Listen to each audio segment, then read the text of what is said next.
नमस्कार, स्वागत है आप सभी का एपेक्स न्यूज इंडिया पर। मैं हूं आपके साथ अब्दुल करीम। यूपी सेंट्रल आपके लिए हम लेकर आए हैं और यूपी सेंट्रल में आपको हम दिखाएंगे उत्तर प्रदेश की तमाम बड़ी खबरें।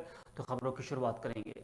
सोनभद्र में चौपन थाना क्षेत्र में गुरमुरा के पास अंतर्राज्यीय पशु तस्कर और पुलिस के बीच मुठभेड़ हो गई। इस मुठभेड़ में एक पशु तस्कर को गोली लगी है, जबकि कई तस्कर अंधेरे का फायदा उठाकर फरार हो गए। पुलिस गोली लगने से घायल तस्कर को इलाज के लिए अस्पताल में भर्ती कराया। बता दें कि 38 गोवंश को गोवध के लिए ले जाते समय पुलिस टीम ने रानी ताली के जंगलों से 5 तस्करों को पकड़ा है। इनके गैंग का जो मेन सरगना है वो फरार हो गया था, लेकिन पुलिस ने गुरमुरा के पास चोपना हाथीनाला पुलिस ने घेराबंदी करते हुए गैंग के सरगना कुख्यात अंतर्राज्यीय तस्कर रामकृष्ण चौधरी को पुलिस मुठभेड़ में घायल कर दिया गया है। झारखंड के नगर उटारी के वामा नगर निवासी कुख्यात तस्कर के दाहिने पैर में गोली लगी है। घायल पशु तस्कर को पुलिस ने चौपन सामुदायिक स्वास्थ्य केंद्र में भर्ती कराया, जिसे देखते हुए बड़ी संख्या में पुलिस बल को अस्पताल में तैनात कर दिया गया है। एडिशनल एसपी कालू सिंह ने बताया कि पशु तस्कर को गिरफ्तार किया गया था, जिसमें से कुछ लोग फरार हो गए थे। पुलिस को सूचना मिली कि तस्कर निकलकर भागने की फिराक में है। जैसे पुलिस ने घेराबंदी की तो तस्करों ने फायरिंग कर दिया। जवाबी कार्रवाई में पुलिस ने भी फायरिंग किया, जिसमें एक तस्कर के पैर में गोली लगी है। गौकशी का एक मामला जो गोवध के लिए ले जा रहे थे 38 पशुओं को, उसमें 5 गिरफ्तार हुए थे। इनमें जो भागने वालों में ये भी शामिल था और एक सुबह से छिपे हुए थे इधर जंगल में। आज पता चला कि निकलने की फिराक में थे और जब पुलिस को ये सूचना मिली कि निकलने की फिराक में है तब इनकी घेराबंदी की गई और उन्होंने पुलिस पर फायरिंग करी गई है, जो आपने देखा ही होगा। उसी मुठभेड़ में उसको आवश्यक बल प्रयोग कर गिरफ्तार कर। धर्मनगरी अयोध्या में भव्य और दिव्य रामलला का मंदिर निर्माण जारी है। आगामी मकर संक्रांति के आसपास रामलला अपने गर्भगृह में विराजमान हो जाएंगे। जाहिर सी बात है, इसके बाद रामलला के दर्शन को आतुर बड़ी संख्या में श्रद्धालु अयोध्या पहुंचने लगेंगे, जिसको लेकर डबल इंजन की सरकार तैयारी कर रही है। जल, थल और नभ मार्ग से आने वाले यात्रियों को अयोध्या पहुंचते ही रामनगरी में होने का एहसास होने लगेगा। इसके लिए जहां अयोध्या के सभी प्रवेश मार्ग पर रामायण कालीन हर्षंकन के साथ प्रवेश द्वार बनाए जाएंगे, तो वहीं दूसरी तरफ रेलवे स्टेशन और अंतर्राष्ट्रीय हवाई अड्डे को राम मंदिर मॉडल की तर्ज पर तैयार किया जा रहा है। इन सभी कार्यों को रामलला के गर्भगृह में विराजमान होने से पहले पूरा कर लेने का लक्ष्य रखा गया है। मर्यादा पुरुषोत्तम श्री राम एयरपोर्ट के 2200 मीटर लंबे और 45 मीटर चौड़े रनवे का निर्माण कार्य लगभग पूरा हो चुका है। अगले चरण में इसकी लंबाई बढ़ाकर 3125 मीटर कर दी जाएगी। शुरुआत के समय यहां छोटे विमान उतर पाएंगे और इसकी क्षमता 300 यात्रियों की होगी। 2025 तक जब यह पूरी तरह तैयार हो जाएगा, तब यहां से हर प्रकार के विमानों का संचालन शुरू हो जाएगा। धर्मनगरी अयोध्या में भव्य और दिव्य राम मंदिर का निर्माण कार्य अनवरत जारी है और जनवरी माह में रामलला अपने गर्भगृह में विराजमान होंगे। इसके साथ ही साथ बड़ी संख्या में श्रद्धालु अयोध्या पहुंचेंगे। उनको बेहतर सुविधा देने के लिए जहां एक तरफ अयोध्या रेलवे स्टेशन का निर्माण कराया जा रहा है, तो वहीं अंतर्राष्ट्रीय एयरपोर्ट का भी निर्माण कराया जा रहा है। हम इस समय एयरपोर्ट पे हैं, आपको दिखाएंगे कि किस तरीके से बहुत तेजी से निर्माण कार्य चल रहा है। ऐसा कहा जा रहा है कि जब रामलला अपने गर्भगृह में विराजमान होंगे, उससे पहले यहाँ पर उड़ानें शुरू कर दी जाएंगी, जिसको लेकर जो इस कार्यदायी संस्था है, इससे जुड़े लोग हैं, आपको दिखाएंगे बहुत तेजी से यहाँ पर काम चल रहा है। और जब मंदिर का निर्माण कार्य पूरा हो जाएगा, रामलला अपने गर्भगृह में विराजमान हो जाएंगे, तो देश विदेश से श्रद्धालु अयोध्या पहुंचेंगे।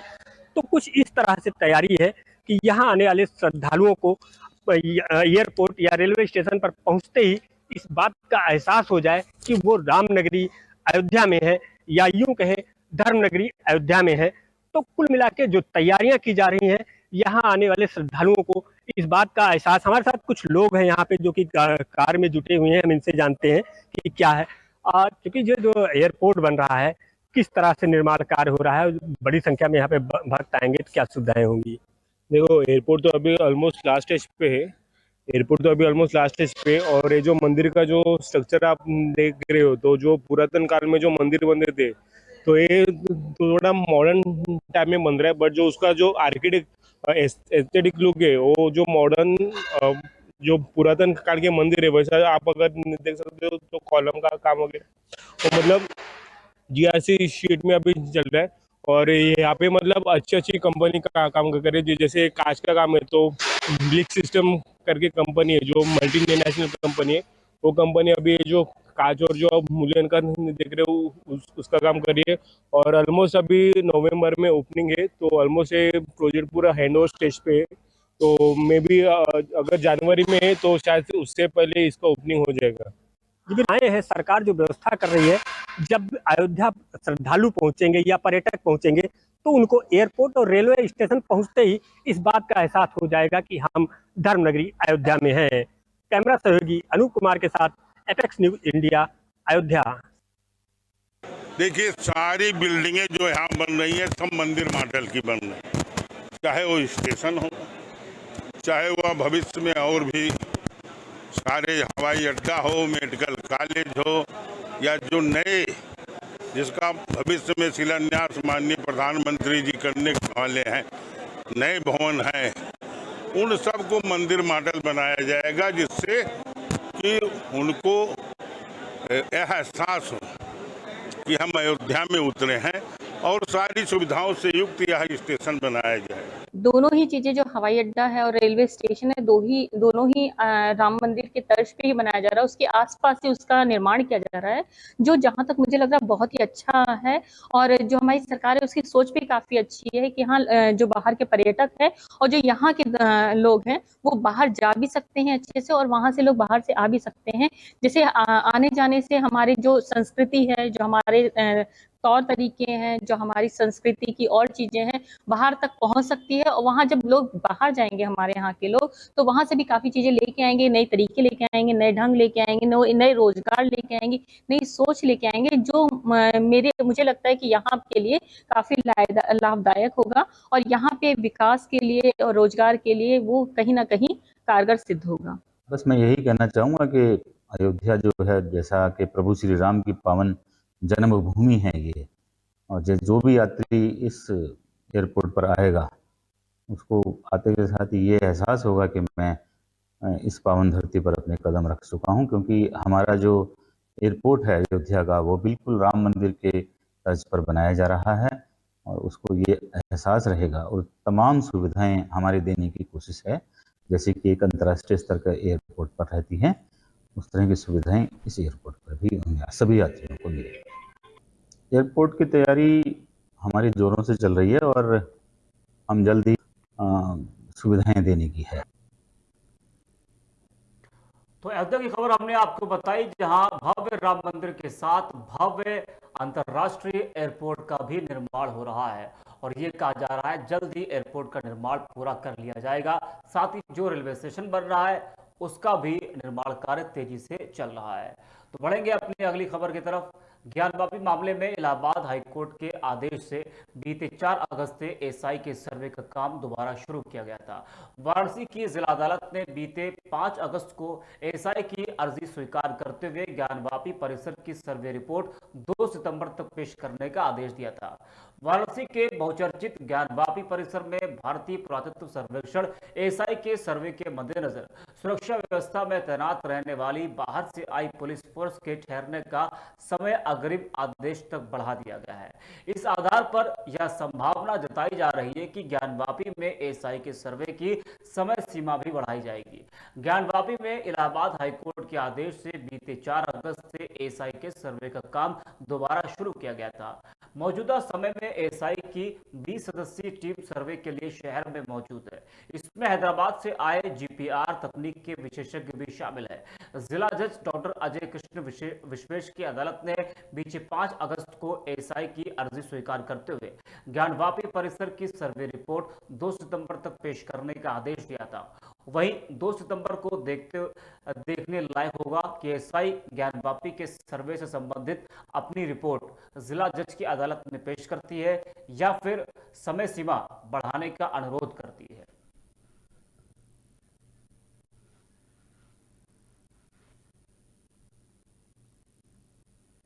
वही केंद्रीय मंत्री कौशल किशोर के घर में लाश मिलने से हड़कंप मच गया। बता दें कि लखनऊ के दुबग्गा में केंद्रीय मंत्री कौशल किशोर के घर के अंदर भाजपा कार्यकर्ता की गोली लगने से मौत हो गई। मृतक की पहचान विनय श्रीवास्तव के रूप में हुई है। युवक के सिर में गोली मारी गई है। वही मंत्री कौशल किशोर ने कहा कि घटना के वक्त उनका बेटा यहां मौजूद ही नहीं था, वह दिल्ली में था। ये मामला ठाकुरगंज थाना क्षेत्र के बेगरिया का है। आज सुबह तड़के 4 बजे केंद्रीय मंत्री के बेटे के घर में भाजपा कार्यकर्ता विनय श्रीवास्तव की गोली लगने से मौत हो गई। विनय श्रीवास्तव के परिजनों ने लिखित तहरीर दी है, जिसमें उन्होंने आरोप लगाया है कि विनय की मौत केंद्रीय मंत्री कौशल किशोर के पुत्र विकास किशोर की पिस्टल से हुई है। ठाकुरगंज दुबग्गा पुलिस जांच कर रही है। विनय श्रीवास्तव केंद्रीय मंत्री के बेटे का करीबी था। बताया जा रहा है कि जिस समय गोली चली है उस समय घर में कई और लोग भी मौजूद थे। पुलिस अधिकारी ने कहा कि गोली लगने से एक शख्स की मौत हुई है, उसके सिर में गोली लगी है। फॉरेंसिक टीम जांच कर रही है। गोली किन परिस्थितियों में चली, इस बारे में जानकारी जुटाई जा रही है। वही मंत्री कौशल किशोर ने मामले को लेकर कहा कि उन्हें जब मामले की जानकारी हुई तो कमिश्नर समेत पुलिस के अन्य अधिकारियों को सूचना दी गई। साथ ही मृतक के परिजनों के आरोपों को लेकर कहा कि यह जांच का विषय है, जो भी सच है वह बाहर आएगा। तो केंद्रीय मंत्री कौशल किशोर अपने बेटे को लेकर एक बार फिर से वो चर्चा में है। इस बार मामला है बीजेपी कार्यकर्ता की मौत का। जी हां, दुबग्गा वाले घर में बीजेपी कार्यकर्ता की लाश मिली, उससे हड़कंप मच गया। और यह कहा जा रहा है कि जिस पिस्टल से गोली चली है वो पिस्टल केंद्रीय मंत्री कौशल किशोर के बेटे की है।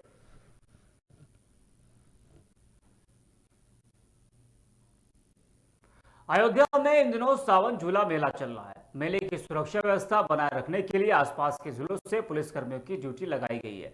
ऐसी ही ड्यूटी में शामिल एक महिला पुलिसकर्मी खून से लथपथ अवस्था में मनकापुर से चलकर अयोध्या पहुंची पैसेंजर ट्रेन की खाली बोगी में बेहोशी की हालत में मिली। इस बारे में सूचना मिलते ही जीआरपी अयोध्या ने महिला आरक्षी को श्रीराम अस्पताल पहुंचाया, जहां महिला हवलदार की गंभीर हालत को देखते हुए उसे मेडिकल कॉलेज सरयू एक्सप्रेस में एक महिला हेड कांस्टेबल गंभीर स्थिति में मिली है और उसके कपड़े कई जगह से फटे थे और शरीर पर कई स्थानों पर चोट के निशान थे। अयोध्या रेलवे स्टेशन पर उसे गंभीर स्थिति में जीआरपी सिपाहियों ने उतारा और उसे जिला अस्पताल लाया गया, जहां से उसे लखनऊ मेडिकल कॉलेज रेफर कर दिया गया। महिला कांस्टेबल सुल्तानपुर में तैनात है, जिसकी अयोध्या मेला ड्यूटी में थी। वह सुल्तानपुर से सरयू एक्सप्रेस के द्वारा अयोध्या आ रही थी, लेकिन वह अयोध्या से आगे गोंडा जिले के मनकापुर तक कैसे पहुंची, उसकी यह स्थिति कैसे हुई, उसके साथ दरअसल हुआ क्या। महिला हेड कांस्टेबल अभी बेहोश है, इसलिए उसके होश में आने के बाद ही इन सवालों के जवाब भी मिलने की उम्मीद है। वहीं इस मामले में एसपी जीआरपी पूजा यादव ने बताया कि आज सरयू एक्सप्रेस में एक महिला मुख्य आरक्षी घायल अवस्था में मिली। यह सूचना मिलने पर उन्हें जीआरपी द्वारा अस्पताल पहुंचाया गया और जहां से उन्हें लखनऊ रेफर कर दिया गया है। जीआरपी ने सुसंगत धाराओं में मुकदमा दर्ज करके विधि अनुसार कार्रवाई करनी शुरू कर दी है।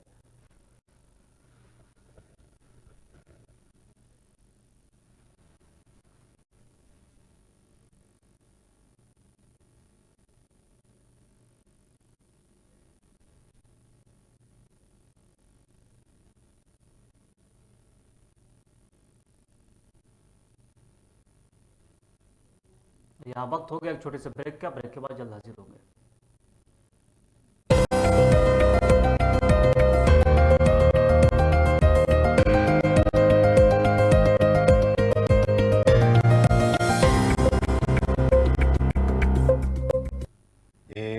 HERO hero. पापा ये हीरोज कौन होते हैं? हीरोज हर जगह होते हैं, फिल्मों में, फिल्मों के बाहर भी। और ये हीरोज करते क्या है? वो आपके साथ रहते हैं और आपको प्रोटेक्ट करते हैं। भाई फिर तो आप ही मेरे हीरो। गैलेंट एडवांस TMT सरिया, इसकी ताकत बने घर की ढाल और इसकी फ्लेक्सिबिलिटी रखे घर को सॉलिड सालों साल। गैलेंट एडवांस 500D TMT, निर्माण का रियल हीरो। सॉलिड भी, फ्लेक्सिबल भी।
धन्यवाद। स्वागत है आप सभी का बढ़ते खबरों की तरफ। मुरादाबाद में कांग्रेस के उत्तर प्रदेश अल्पसंख्यक प्रकोष्ठ के सचिव की दबंगई का वीडियो सामने आया है।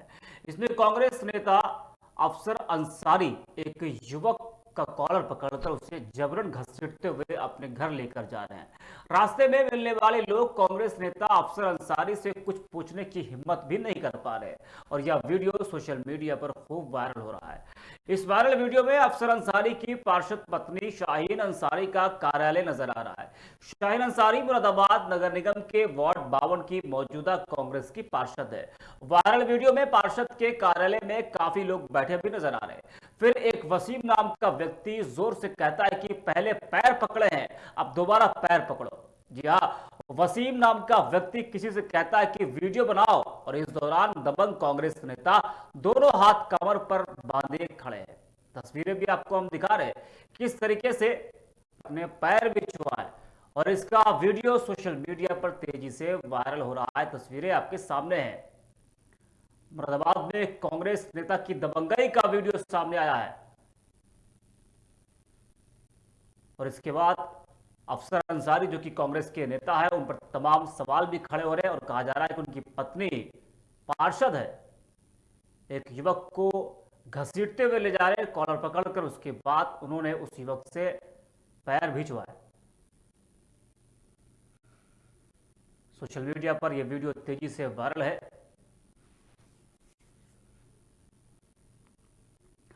वहीं कुंडा विधानसभा सीट से विधायक रघुराज प्रताप सिंह उर्फ राजा भैया और उनकी पत्नी के बीच तलाक के चलते शुरू हुआ विवाद अब लखनऊ पहुंच चुका है।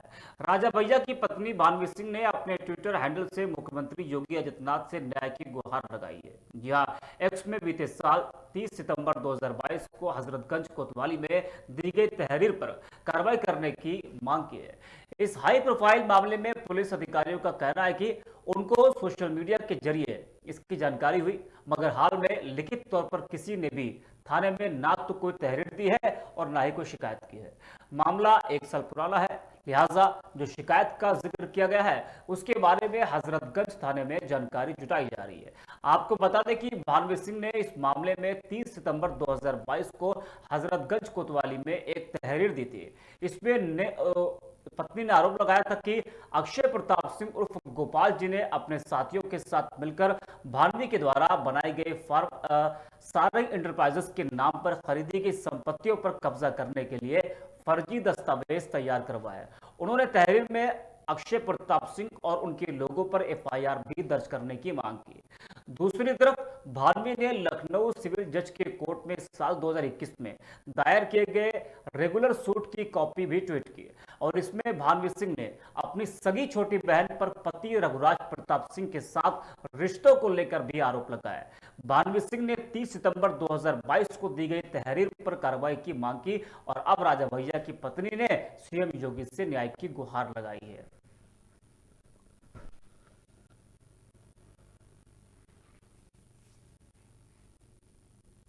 को बदलने की तैयारी कर रही है। यूपी बीजेपी के जिलाध्यक्षों के नाम फाइनल हो गए हैं। खबरों के मुताबिक सूबे में करीब 40 से 45 जिलाध्यक्ष हटाए जा सकते हैं। बताया जा रहा है कि जिलाध्यक्षों की नई सूची अगले 2 से 3 दिन में जारी हो जाएगी। लखनऊ महानगर के जिलाध्यक्ष के साथ साथ महोबा, वाराणसी, कानपुर देहात, अलीगढ़, मथुरा, प्रयागराज, बहराइच और मेरठ के जिलाध्यक्ष बदले जाने तय हैं। जानकारी के मुताबिक अवध क्षेत्रों में 7 जिलों के जिलाध्यक्ष हटेंगे। वहीं ब्रज क्षेत्र से अलीगढ़, मथुरा महानगर समेत में बीजेपी के 8 जिलाध्यक्ष बदले जाएंगे। काशी क्षेत्र में वाराणसी समेत 8 जिलाध्यक्ष बदले जाएंगे। बीजेपी प्रदेश अध्यक्ष भूपेंद्र चौधरी को यूपी की कमान संभालने 1 साल से ज्यादा का वक्त भी हो गया है, लेकिन अभी तक 2024 के लिए जिलों की टीम तैयार नहीं हो पाई थी। वहीं लोकसभा चुनावों में काफी कम वक्त बचा है। ऐसे में अब पार्टी जल्द ही संगठन में हुए नए बदलाव के साथ नए चेहरों को जनता के बीच भेजेगी। इस साल मार्च में जब प्रदेश संगठन में बदलाव हुआ था तभी से ही चर्चा होती रही कि जल्द नए जिलाध्यक्षों की घोषणा की जाएगी, लेकिन हर बार चर्चा ठंडे बस्ते में चली जाती थी। लेकिन इस बार नाम फाइनल हो चुके हैं और बस पार्टी की आधिकारिक घोषणा होने के इंतजार बाकी है। 2024 लोकसभा चुनाव से पहले यूपी बीजेपी में बड़ा फेरबदल आपको देखने को मिल सकता है। कई जिलों के जिलाध्यक्ष को बदला जाएगा और उनकी जगह नए जिलाध्यक्षों को लाया जाएगा और जनता के बीच में भेजा जाएगा।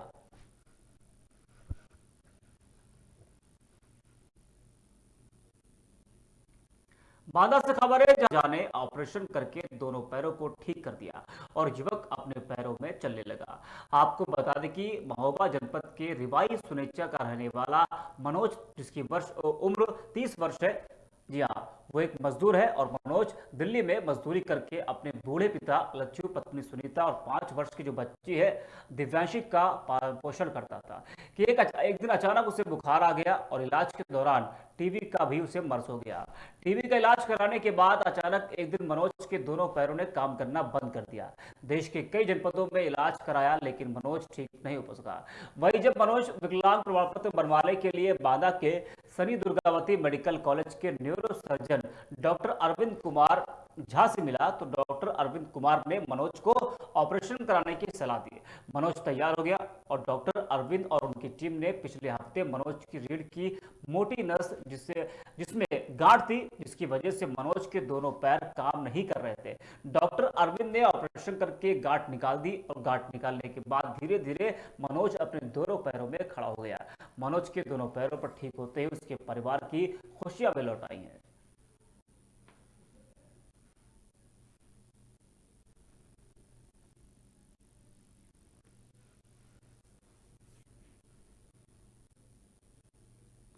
सोनभद्र से खबर है, जहां तेज रफ्तार अनियंत्रित कार ने ट्रक में पीछे से टक्कर मार दी। हादसे में एक बच्चे की मौके पर मौत हो गई तो वही पति पत्नी समेत एक बच्ची घायल है। हादसे की सूचना स्थानीय लोगों ने पुलिस को दी और पुलिस ने घायलों को 108 नंबर एम्बुलेंस से अस्पताल भेजा। यह हादसा रॉबर्ट्सगंज कोतवाली क्षेत्र के लोहड़ी के पास की घटना है, जहाँ तेज रफ्तार कार ने ट्रक में पीछे से टक्कर मार दी और हादसे में बच्चे की मौत हो गई।